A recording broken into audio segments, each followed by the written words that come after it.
Hola, ¿qué tal? Buenas tardes, amigos de FinTech México. Yo soy Luz María Villegas. Les damos la más cordial bienvenida al webinar Onboarding Digital, el cumplimiento de la norma con la mejor experiencia de usuario. En esta ocasión nos acompañan nuestros amigos de Biometría Aplicada, muchas gracias, quienes nos explicarán cómo la tecnología biométrica puede ayudar a tu FinTech a escalar en la normativa sin sacrificar la interacción con tus clientes. En primera instancia, quiero presentarles a Adolfo Loera, presidente del Consejo de Administración de Biometría Aplicada, quien nos platicará qué es la identidad digital y cómo la tecnología biométrica nos ayuda a tener interacciones más seguras con nuestros usuarios. Adolfo fundó la compañía en el año 2000 con la visión de poner a la mano de empresas, instituciones y dependencias gubernamentales la tecnología de identidad digital, autenticación biométrica y validación de documentos. Es egresado de la UNAM y cuenta con estudios en alta dirección de empresas, seguridad informática, planeación estratégica y transformación digital, respaldados por el IPADE, el INTAM y por el Instituto Tecnológico de Massachusetts. Anteriormente trabajó en Tecno Arrendadora, Consorcio Red 1, Banca Promex y el Instituto Nacional de Salud Pública. Démosle la bienvenida a Adolfo y le cedo la palabra. Adelante, Adolfo. Gracias, Luz. Muchas gracias por la presentación. Muy bienvenidos, estimados amigos de FinTech. Estamos con la idea de presentarles un webinar que nos haga reflexionar un poco más sobre los conceptos del cumplimiento de la norma y la utilización de la tecnología para no solamente establecer un cumplimiento, para ir un poco más allá, para establecer una estrategia de negocio que nos permita aprovechar, ya que la autoridad nos solicita cumplir con una norma para poder operar, el establecer una estrategia que vaya más allá de simplemente este cumplimiento de la norma. Regularmente, ¿qué sucede? Cuando la legislación nos obliga a adoptar ciertas tecnologías, nos quedamos en eso, en el cumplimiento de esa norma y no en el aprovechamiento de esa tecnología para generar diferenciación y valor sobre nuestra propuesta de valor de negocio. Entonces, vamos a empezar con ello. Para esto, quisiéramos hacer una reflexión básica para poder construir una propuesta de valor más allá del cumplimiento de la norma, entendiendo conceptos básicos que nos permitirán entonces desarrollar y manejar una propuesta de valor enriquecida por un manejo de una administración de identidad digital. Y para ello quiero revisar rápidamente qué es la identidad.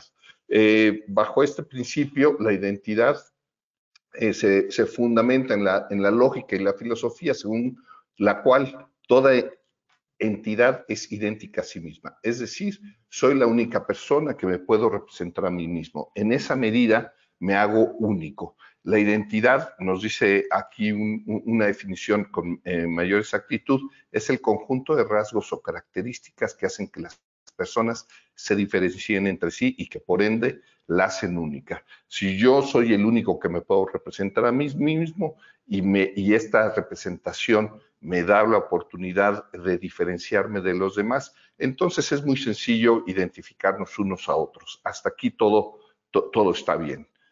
Pero si revisamos los atributos de la identidad, donde vamos a ver en la siguiente lámina la parte de cada uno de estos atributos, tenemos una identidad que se llama atribuida. Esta identidad corresponde a elementos que en el momento de nuestro nacimiento se nos definen como parte de nuestra identidad o nos dan esta característica de nuestra identidad, como es nuestro nombre, el parentesco, el lugar y fecha de nacimiento, el tipo de sangre, en fin, todos los elementos que quedan registrados en un acta de nacimiento en el registro civil y que son elementos que conocemos y que con ellos nos podremos identificar con terceros. Hay otro elemento adicional a la identidad atribuida, que es la parte de la identidad biográfica.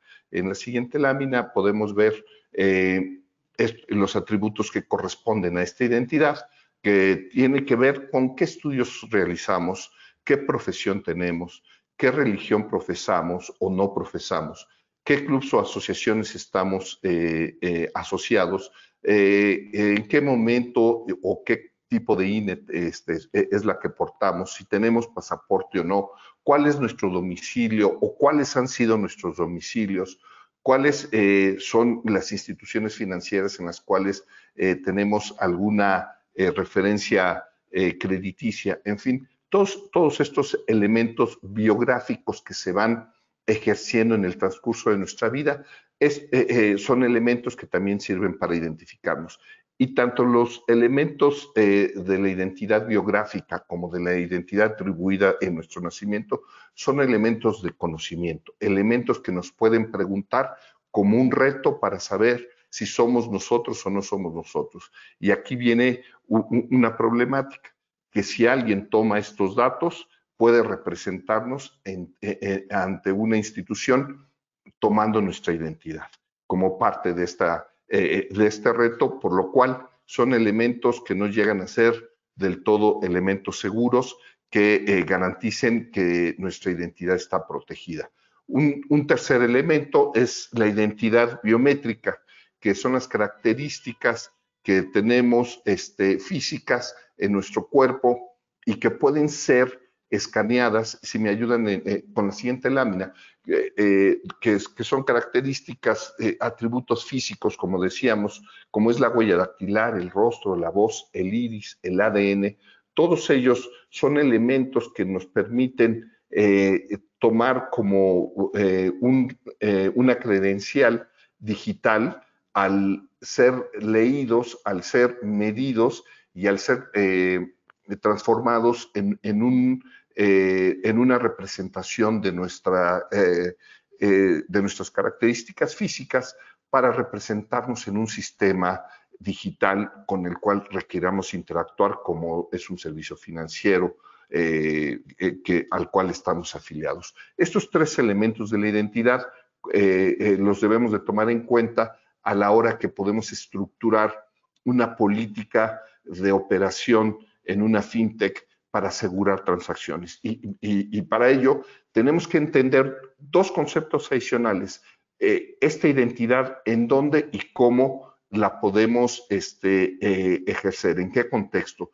Y en la siguiente lámina vamos a ver que existe el mundo físico. El mundo físico es donde tenemos una interacción en el día a día. El mundo físico es el mundo que nos ofrece resistencia, es decir, es un conjunto de cosas que están presentes independientemente que las percibamos o no, y que se encuentra y que no cambian por nuestros deseos. Es decir, esta resistencia que ofrece el mundo físico es que yo no me puedo convertir en otra persona que por mis deseos, que hay una resistencia física como la que nos ofrece la mesa o el escritorio en el que estamos ahorita atendiendo el webinar, de tal forma que hay una resistencia y que esa resistencia no nos impide tomar otra forma o representar a alguien más. Después tenemos el mundo virtual. Cuando hablamos del mundo virtual, hablamos de un mundo que no ofrece resistencia a diferencia del mundo físico. Para crear o robar identidades es muy fácil establecer una serie de elementos para representar a una persona o para crear a una persona, ¿no? De tal forma, nos genera retos para identificar a nuestros usuarios internos y a nuestros clientes, debido a que podemos crear un correo electrónico con otro nombre, podemos desarrollar un perfil en LinkedIn con un nombre ficticio, en fin, podríamos hacer una serie de cosas que los retos en el mundo virtual son resistencias muy fáciles de poder generar, ¿no? Entonces, ante ello, entre el mundo virtual y el mundo digital, si me ayudan con la siguiente lámina, podremos ver que no es que se haya eliminado la frontera existente entre este mundo real y el mundo virtual, sino que se ha difuminado la frontera que existe entre ambos. Se ha generado una difusión de los límites que los separa y ha facilitado el estatus de una nueva realidad. Y esa nueva realidad lo que provoca o lo que hace, pensando en las políticas que ejercemos para ofrecer servicios financieros con base tecnológica, es que tenemos que entenderla para poder establecer transacciones seguras. Y es ahí donde decimos cuáles son los riesgos de este mundo virtual. tenemos dos tipos de fraudes en este mundo virtual, donde hay una suplantación de identidad o la creación de una identidad. La suplantación de una identidad, pues, es aquella que toma algún individuo para obtener bienes y servicios de otra persona que tiene una buena reputación, que tiene ahorros, que tiene activos y que le son sustraídos por esta persona que hace la suplantación o el robo de identidad. En el caso de la creación de la identidad va dirigido más hacia hacerle daño a una institución, creando una especie de persona sintética, no existente, que nos presenta credenciales para solicitar un crédito y que ese crédito, a la hora que no recibimos pagos y buscamos, encontramos que no hay rastros de esta persona, que todos los documentos fueron falsos, que inclusive la foto que nos presentaron resultó ser creada por la inteligencia artificial y nos generan un daño que establece un gran reto evitarlo, ¿no? Si tenemos estos dos retos para mantener operaciones sanas, operaciones productivas, operaciones que nos permitan desarrollar un modelo de negocio rentable, tenemos, bueno, pues que entender cómo administrarlos, ¿no? Vamos a la siguiente lámina, por favor. Para ello, tenemos una manera de hacerlo, los biométricos. Los biométricos son una interfaz entre el mundo real y el mundo virtual. Son los elementos, los dispositivos que nos pueden leer nuestra huella digital, el rostro, el iris, la voz, de tal forma que se vuelven este link, esta conexión entre el mundo físico y el mundo virtual. Aquí es donde toma sentido entender por qué el mundo real, el mundo físico, el mundo que nos ofrece resistencias, nos ofrece características que no pueden ser cambiadas y que mediante una serie de dispositivos y metodologías podemos tomar las características físicas para identificar a nuestros usuarios. Todo esto nos lo va a pedir la reglamentación para poder estar certificados ante la autoridad, pero además nos permite establecer una serie de propuestas de valor a gran escala de manera individual. ¿Por qué? Porque si nosotros establecemos la identidad segura de nuestros clientes, si establecemos la identidad segura de nuestros usuarios internos y podemos establecer procesos de negocio personalizados, vamos a poder dar una oferta de valor a nuestros clientes con un altísimo contenido de valor hacia el cliente y provocar una afiliación permanente de nuestros clientes a nuestra empresa.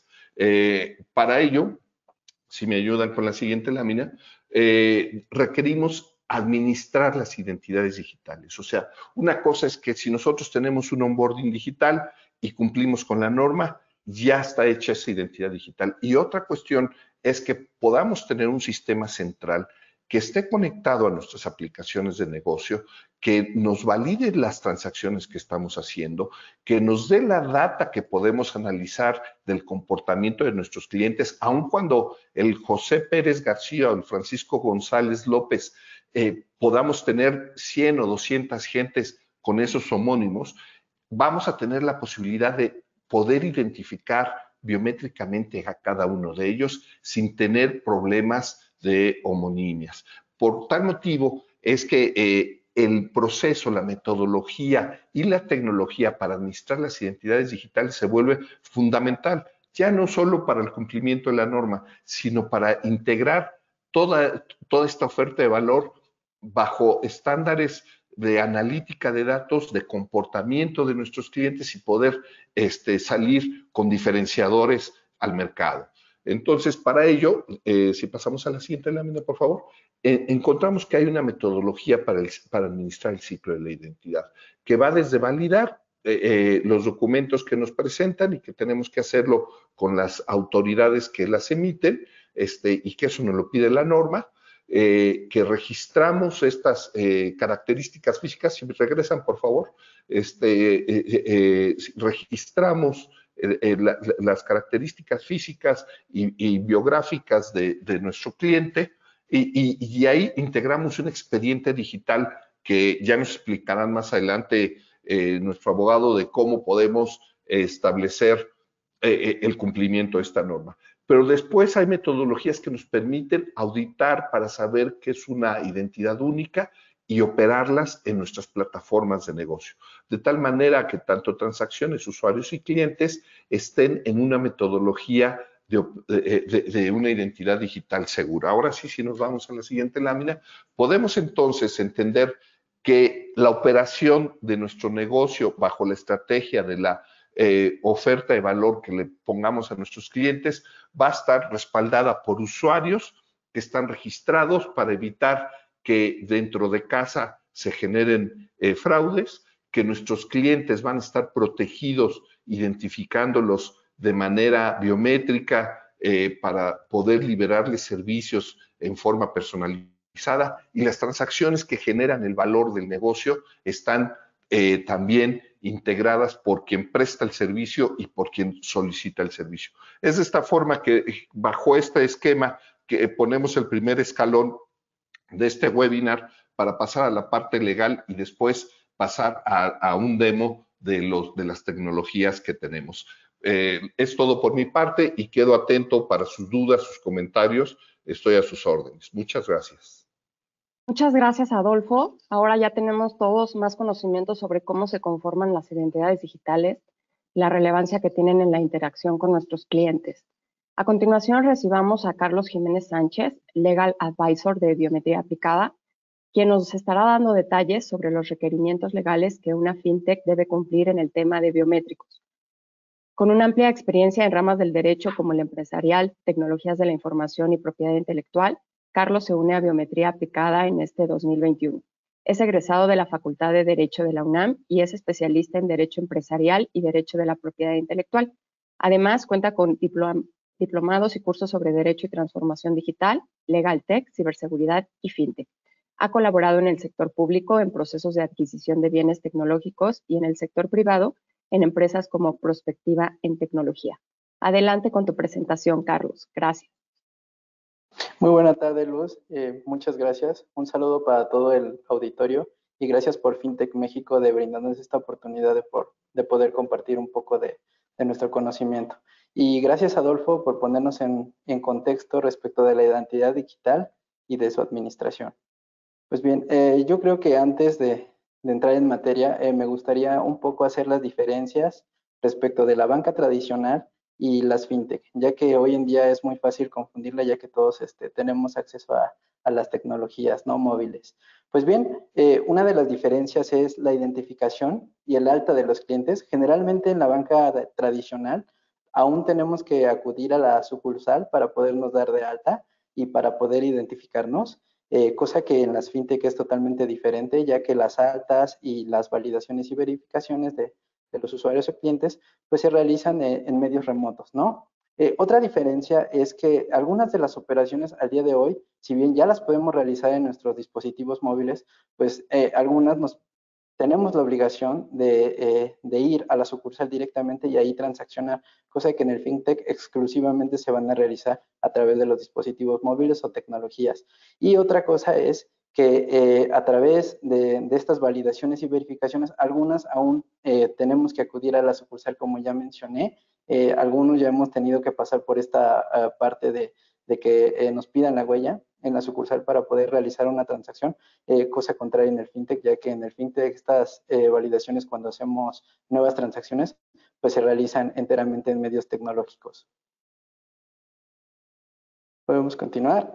Bien, pues ahora, ya entrando un poquito más en materia, la ley FinTech se publica en 2018 en el Diario Oficial de la Federación, con la finalidad de acercar al público el financiero, las tecnologías y hacer más eficiente los procesos, ¿no? Para que toda la gente podamos tener un acceso sin necesidad de estar con la banca tradicional. Derivado de la naturaleza de este tipo de instituciones, pues también nace una forma de validar y de verificar a sus clientes o usuarios que van a utilizar estas plataformas, lo cual hoy en el medio conocemos como el onboarding digital.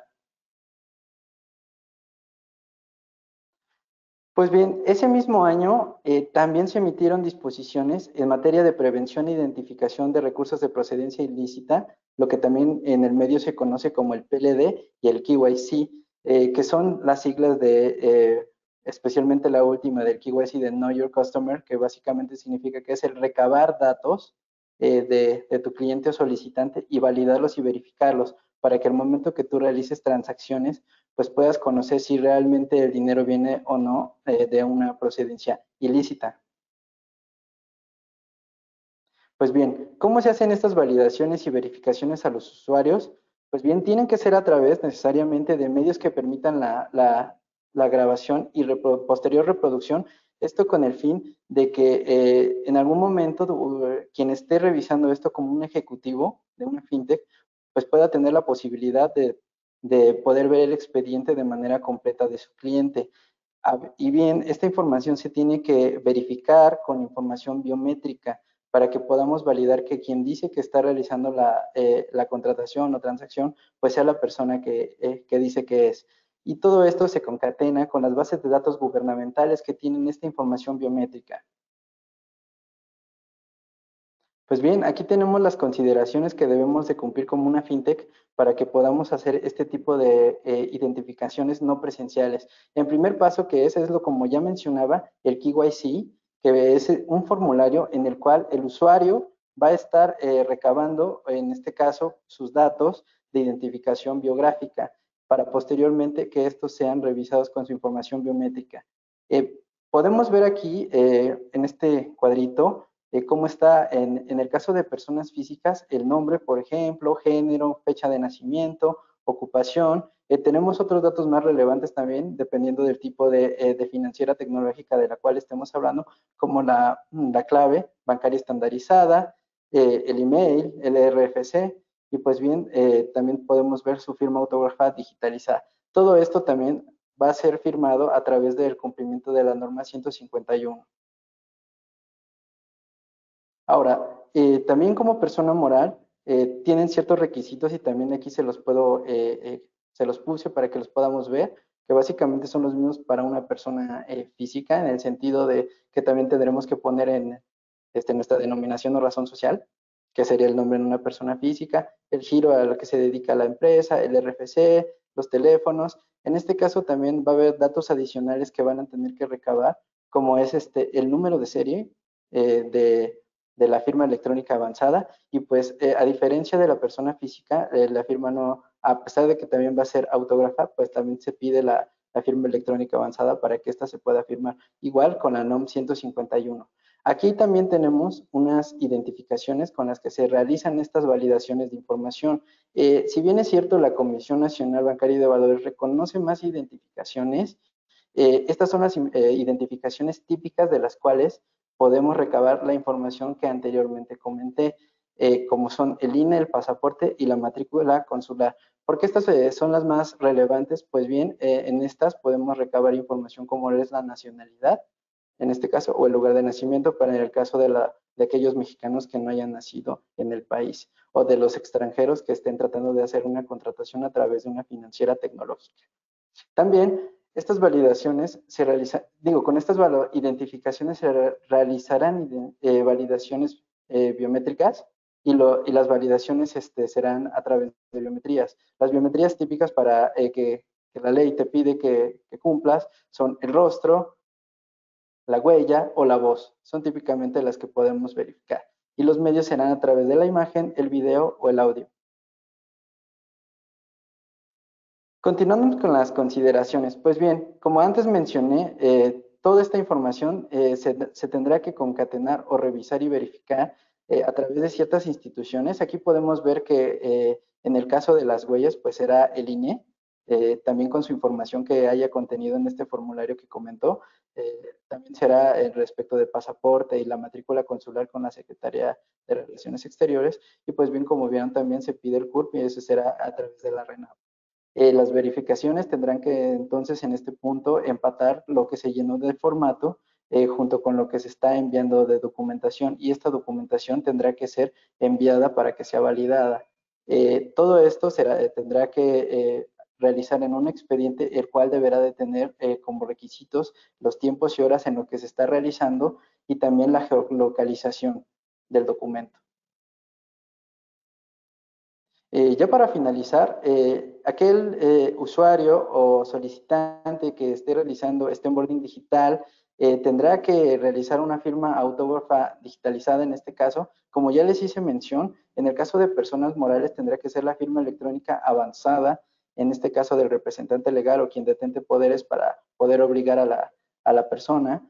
Y todo esto se deberá realizar dentro de un expediente, el cual deberá venir firmado con la NOM 151, que básicamente nos dicta las directrices de cómo debe de digitalizarse y conservarse la información o documentación de este expediente.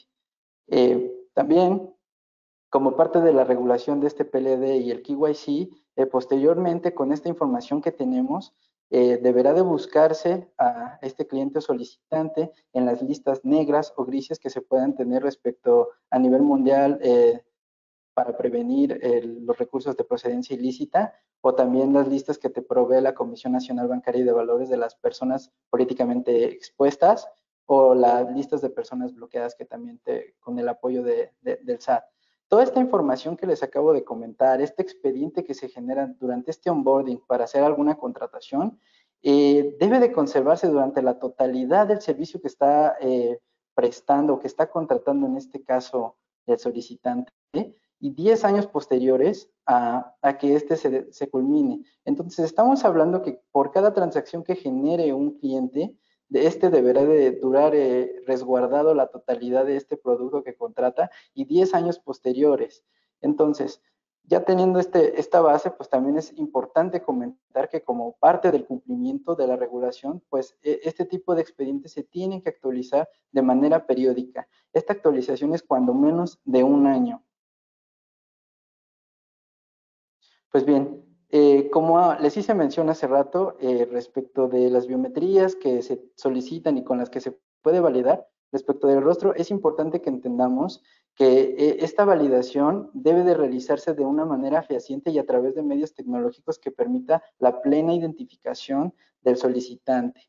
En este punto se realiza algo que se denomina en la industria prueba de vida. Dicha prueba de vida básicamente es el permitir que la tecnología a base de algoritmos detecte si la persona es una persona que está en ese momento realizando la operación y que no es una foto o en este caso pudiera ser algún otro tipo de problemática que intentara falsificar a una persona. Y bien, respecto de huellas, pues también se tienen que cumplir con ciertos estándares, como ya les hice mención, y pues bien, los más importantes tenemos aquí tres. El primero es que se obtenga directamente del usuario. Esto nos quiere decir que también no puede ser a través de plasmar algún documento o alguna foto, sino que se tiene que verificar que esta huella es de un sujeto que está realizando en ese momento el trámite. Dicha huella debe de ser almacenada y se tiene que garantizar que no pueda ser alterada. Y también por parte de la regulación se debe de cumplir que esta huella coincida con al menos un 90% con los registros de las bases que en este caso tengan las autoridades.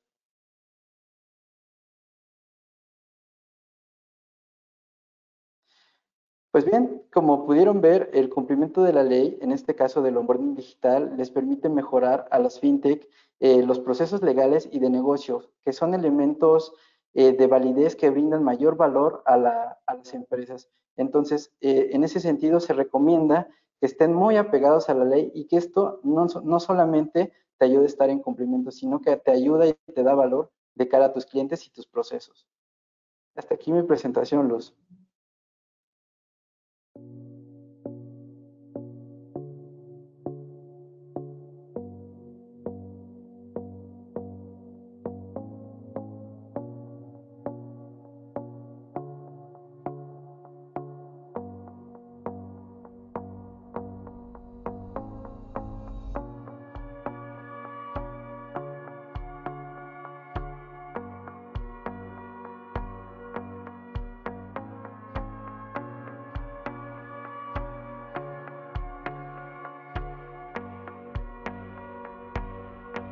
Ahora necesitamos saber cómo la tecnología nos puede ayudar en este propósito. Y para ello nos acompaña el día de hoy Guillermo Martínez Mesa, ingeniero de tecnología de biometría aplicada. Guillermo se integra a biometría aplicada en febrero de 2020 y es una de las jóvenes promesas de la compañía. Con su amplia especialización en sistemas manejadores de bases de datos y lenguajes de programación, es el encargado de evaluar las nuevas tecnologías existentes en el mercado para poder integrarlas al portafolio de productos. Cuenta con estudios en ingeniería en computación por la Universidad Autónoma Metropolitana y la Universidad Tecnológica Latinoamericana, y anteriormente se desarrolló como consultor XPA en Roca Sistemas. Adelante, Guillermo. Muchas gracias. Muchas gracias, Luz. Carlos, bastante interesante la parte de la regulación, pero como lo comenta Luz, ¿cómo lo vamos a hacer en una plataforma tecnológica? Es muy importante contar con una plataforma tecnológica que sea innovadora y que permita a las diferentes instituciones, tanto privadas como públicas, generar expedientes digitales de clientes, colaboradores o ciudadanos en tiempo real para mantener la información biométrica y biográfica de manera segura y confiable. Con EMI Plus ustedes pueden hacer la captura, procesamiento, almacenamiento de información biométrica, biográfica y hacer digitalización de documentos en dispositivos móviles celulares, dispositivos móviles tabletas o en una computadora portátil mediante un navegador web. ¿Cuáles son las características de este onboarding digital? Es un sistema multibiométrico, tiene reconocimiento facial, huellas dactilares, reconocimiento de voz y reconocimiento de firma autógrafa. Es un proceso remoto, no es necesario que el usuario se encuentre en sus instalaciones o en algún lugar en específico para poder llevarlo a cabo. Es agnóstico. ¿A qué nos referimos con esto? Es compatible con múltiples sistemas operativos, bases de datos, software de desarrollo y sistemas de negocios. De igual manera, en el aspecto de algoritmos biométricos, integramos el top del NIST, que es la organización internacional que regula los biométricos, para ofrecer la robustez y calidad que necesita el cliente. Es de fácil integración. Si ustedes ya cuentan con un flujo de captura para sus usuarios, se puede integrar a ese flujo de forma nativa y de forma sencilla. Es flexible, es un desarrollo propietario de biometría aplicada que permite hacer adecuaciones a todo el flujo. Está centralizado, ya que tenemos un orquestador de soluciones biométricas que te permita conectar tanto el onboarding digital como algunos otros sistemas para identificación, verificación, generación de algún proceso en la plataforma de Identity. Es modular. Este sistema van a ir viendo ahorita en la demo que les muestre, que tiene algunos pasos. Estos pasos son configurables, se pueden quitar, se pueden agregar, se pueden mover de lugar para que se adapte a su flujo de negocio. Y es configurable bajo las modalidades on-premise y as a service. ¿A qué me refiero en esta parte? Si ustedes ya cuentan con infraestructura en algún centro de datos, se puede colocar en esa infraestructura o se puede colocar de manera as a service en un cloud, ya sea privado o público. Siguiendo con el tema de las funcionalidades, tenemos posibilidad de conexión a bases de datos gubernamentales para validar las identificaciones de las personas. En México podemos validarlo ante el Instituto Nacional Electoral, la Secretaría de Relaciones Exteriores y el Registro Nacional de Población. Tenemos el consentimiento del aviso de privacidad, que es una parte bastante importante en la regulación y términos y condiciones. La confirmación de un número telefónico o correo mediante el envío de un código de un solo uso. La validación biométrica conforme a la regulación que nos platicaba Carlos. Y la geolocalización del usuario, lo cual también entra dentro de las regulaciones que tenemos en la CNBB. ¿Cuáles son las validaciones biométricas que realizamos en EMI Plus? Tenemos reconocimiento facial, prueba de vida en rostro, la validación biométrica con terceros y la validación de huellas dactilares o la captura de huellas dactilares. ¿Qué es el reconocimiento facial? A lo largo de este tiempo de pandemia lo hemos estado escuchando en múltiples ocasiones. Que Meta ya tiene reconocimiento facial, Google incluye reconocimiento facial, que pueden hacer reconocimiento facial en la calle, pero ¿realmente qué es? Es el análisis de un subconjunto de datos biométricos que van a identificar a las personas mediante la medición de las formas y la estructura única del rostro. Como se puede ver en la imagen, en la parte inferior, se genera una red sobre el rostro y se miden todas estas distancias que hay entre los ojos, nariz, cejas, boca, para poder hacer una identidad única de cada persona. Sin embargo, nos hemos encontrado con que en el INE o las instituciones sacan fotos de este estilo. ¿Por qué? Es conforme a algunas regulaciones que se llaman ICAO. Esta regulación nos indica que se debe tener el rostro hacia el frente, sin una emoción visible en el rostro, que nada nos cubra la cara. ¿Qué sucede en esta nueva normalidad? Que nos encontramos con fotos del estilo de las que se encuentran en la parte de abajo, en donde vemos un cubrebocas, una visera facial o algún otro aditamento debido a la pandemia que nos cubra alguna parte del rostro. ¿Es posible realizar reconocimiento facial sobre estos rostros? Esto es posible con el algoritmo correcto. Como lo comentaba al inicio, Biometría Aplicada se esfuerza en conseguir los mejores algoritmos para que ustedes puedan realizar el reconocimiento aún con este tipo de imágenes. Sin embargo, el reconocimiento facial pasa a un segundo plano cuando te queremos meter un servicio de prueba de vida. ¿Por qué? Es muy importante incluir este servicio, ya que la detección de prueba de vida trabaja con un sistema biométrico para poder identificar si la persona que se encuentra del otro lado del teléfono es una persona viva o es un intento de spoof, un intento de algún tipo de estafa. ¿Cuáles son los ataques de presentación más comunes? Fotos o videos, fotos impresas que puedan utilizar el usuario de esta manera. Videos electrónicos desde el dispositivo móvil o un video sintético o deepfake como el que podemos observar en la película Alerta Roja de Netflix de hace unos meses que se estrenó, en el cual la persona mediante una tableta electrónica hace un deepfake en el cual logra abrir un sistema biométrico ya que presenta el rostro de la persona que originalmente está registrada. Si este sistema biométrico hubiera contado con prueba de vida, no hubiera logrado abrir esta puerta. También existe el ataque de presentación de modelo o máscara 3D, con una máscara de látex, un busto hiperrealista, algo de ese estilo. ¿Por qué es el último? Porque es el más caro de los tres. Estos modelos o máscaras 3D hiperrealistas son extremadamente caros. Sin embargo, sí se llegan a encontrar en algún tipo de estafa. ¿Qué podemos hacer para evitar que nos logren pasar el reconocimiento facial con alguno de estos ataques de presentación?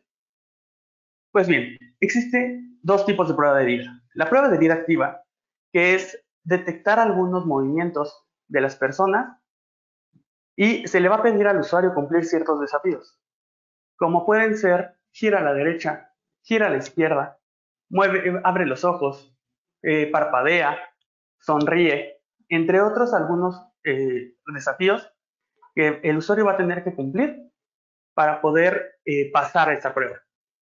Sin embargo, como podemos ver en el video de la presentación, si un intento de estafa detecta cuáles son los movimientos que está solicitando, podría grabar un video y presentarlo para intentar vulnerar esta prueba. El otro tipo de prueba de vida es la prueba de vida pasiva. En este tipo de prueba no se requiere ninguna acción adicional por parte del usuario. Con la misma foto que se va a hacer la captura de rostro, la comparación facial, se va a hacer la prueba de vida. ¿Qué sucede en esto? Se va a hacer un análisis mediante algoritmos de inteligencia artificial Machine Learning, en donde se analizará el brillo, contraste, profundidad, metadatos de la imagen y otras características para identificar si la foto que se está presentando es de un rostro vivo o es un ataque de presentación de los que mencionábamos anteriormente. Dependiendo del nivel, máscaras de papel, máscaras de látex, video deepfake y máscaras hiperrealistas o modelado 3D. ¿Cuáles son las diferencias entre cada una? Mientras que en la experiencia de usuario la prueba de vida activa requiere que el usuario responda a ciertos desafíos. La pasiva se realiza sobre la misma imagen que se tomó para poder realizar la comparación. En hardware, estamos pensando que, o se considera que la prueba de vida activa requiere un software adicional o una librería embebida en el desarrollo. La prueba de vida pasiva no requiere de software adicional o no se va a hacer más grande tu aplicación, ya que sobre la misma imagen que se tomó, sobre esa imagen se hacen las validaciones. En la activa se requiere hacer un análisis de fotogramas de video para detectar un movimiento. En la prueba de vida pasiva se analiza una sola imagen. No se analiza el fotograma de mueve a la izquierda, mueve a la derecha. El ancho de banda puede ser un factor determinante para cuando mandas tu registro, porque algunos usuarios lo hacen en una red Wi-Fi con buena señal. Algunos otros usuarios estarán en la calle o en algún sitio donde no hay red Wi-Fi, estarán navegando con datos y esto influirá en el paquete que ellos tengan. Si el video para la prueba de vida se tiene que mandar al servidor para tomar una decisión en el servidor, el ancho de banda que va a utilizar es mayor, mientras que en la prueba de vida pasiva solamente se va a analizar una imagen. Y la robustez ante la falsificación. En la prueba de vida activa, un estafador podría tener múltiples intentos para hacer los movimientos y poder pasar y vulnerar nuestro sistema. En la pasiva, el estafador no se va a enterar en qué momento se está realizando la prueba de vida, ni se le va a indicar cuál fue el fallo de autenticación. ¿Por qué? Porque se está presentando un ataque de presentación.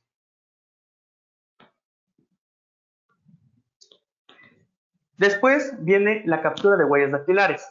Las huellas dactilares fue de las primeras biometrías que empezamos a implementar a nivel mundial. Son únicas las huellas de cada persona. Sin embargo, hasta hace unos cuantos años, esta biometría se tenía que capturar mediante alguna captura de contacto. Al día de hoy, esta tecnología ha ido avanzando y actualmente se puede capturar mediante la cámara del teléfono o el dispositivo móvil.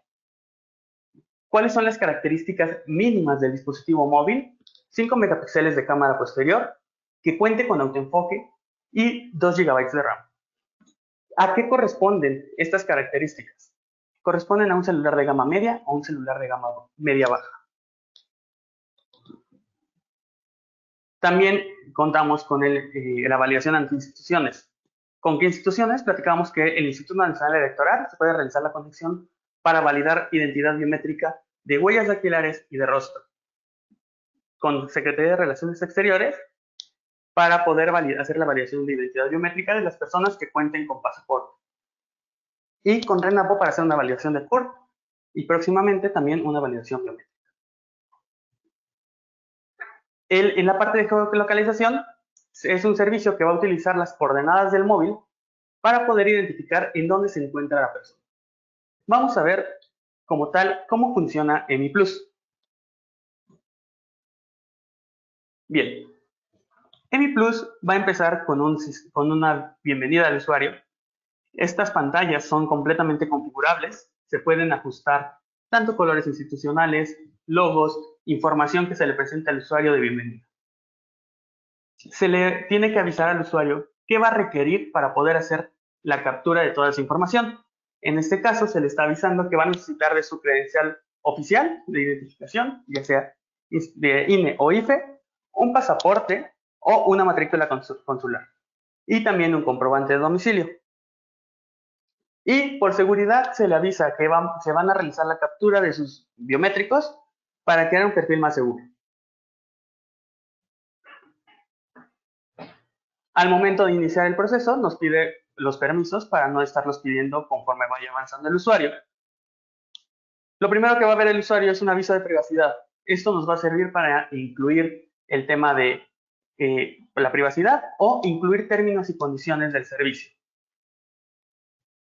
Después de eso, el usuario tiene que poner un correo electrónico o un número telefónico para poder hacer la validación por medio de un OTP, un código de un solo uso. Esto nos va a servir para identificar que el usuario cuenta con un número telefónico o un correo electrónico al cual enviar la información. Estos servicios son bastante usuales para poder verificar la identidad, la primera identidad del usuario antes de pasar a la identidad biométrica. Ya que llega el usuario, el código, el usuario lo captura y nos permite continuar con el proceso.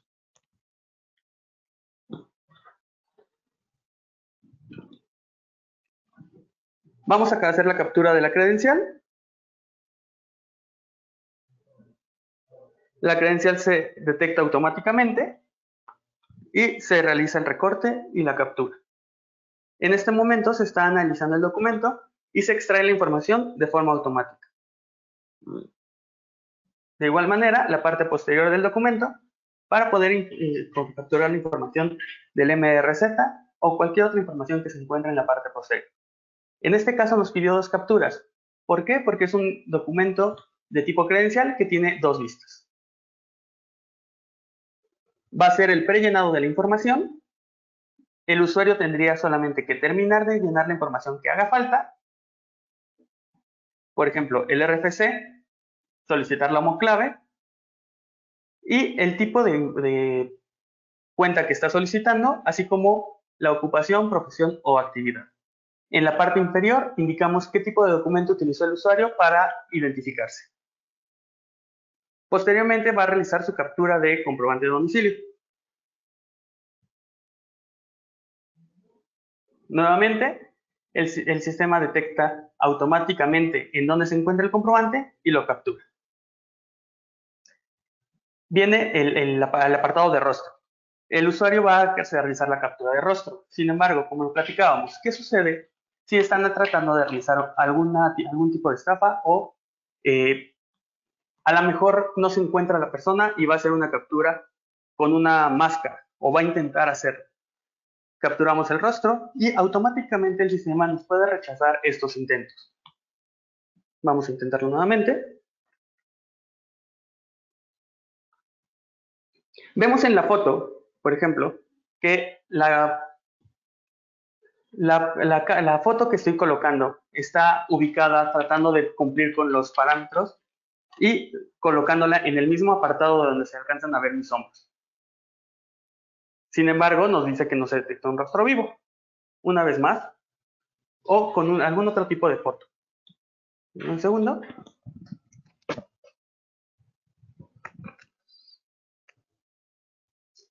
Como pueden ver, en esta captura no estaba yo sujetando de ninguna manera, ya que estaba pegada a mi rostro. Continuamos y no nos va a permitir pasar.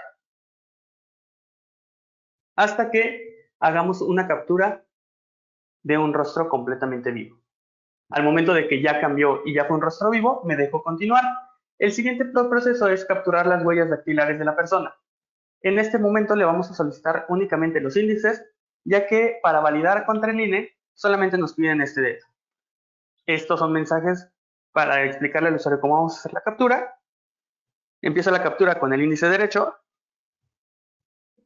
y de forma automática lo detectará, hará el autoenfoque y tomará la foto.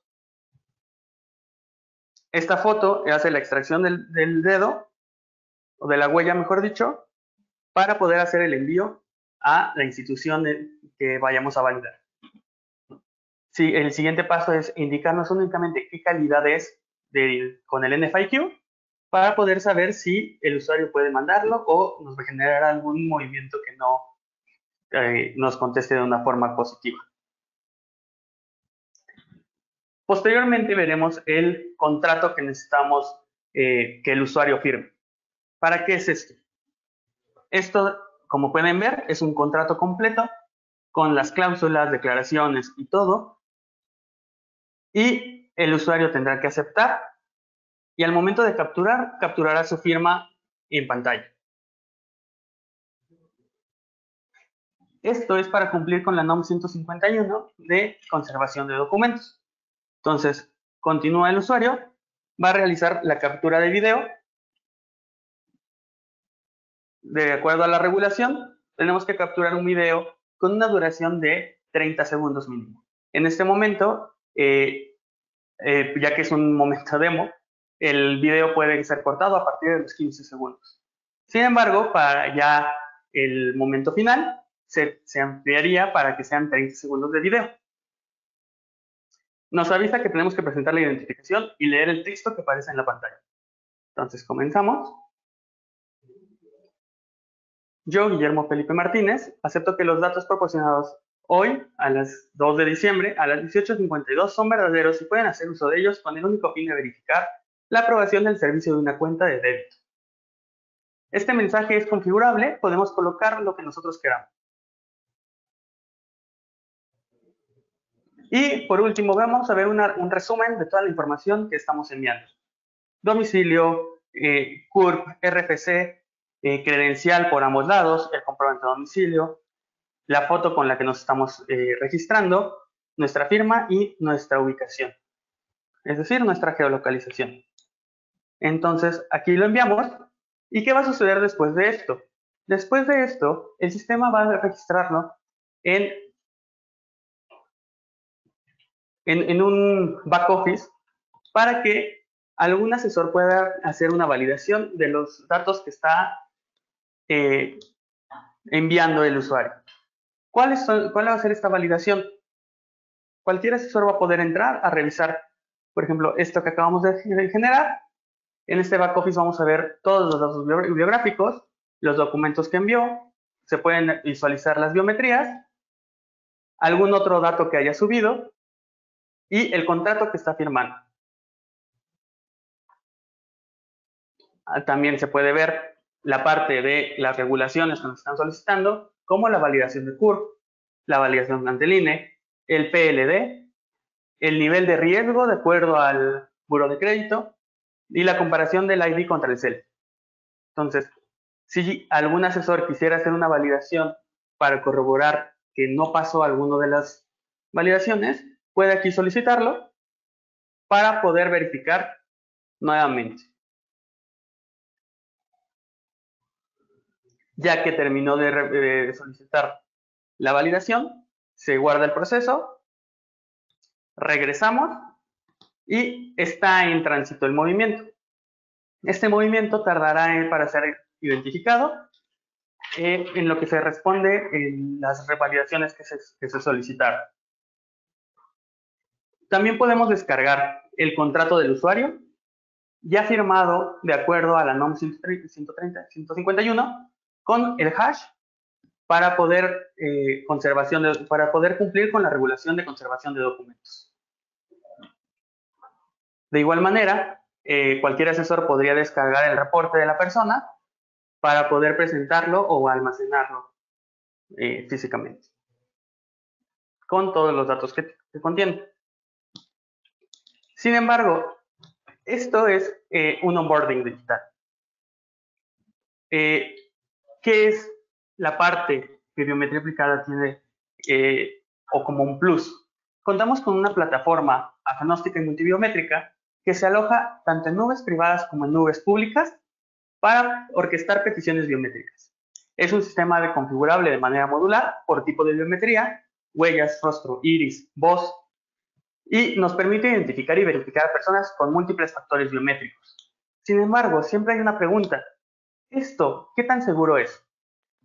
Identity Cloud se puede conectar tanto a AnyPlus, como estábamos viendo en este momento, como a cualquier otro servicio que ustedes tengan de validación biométrica.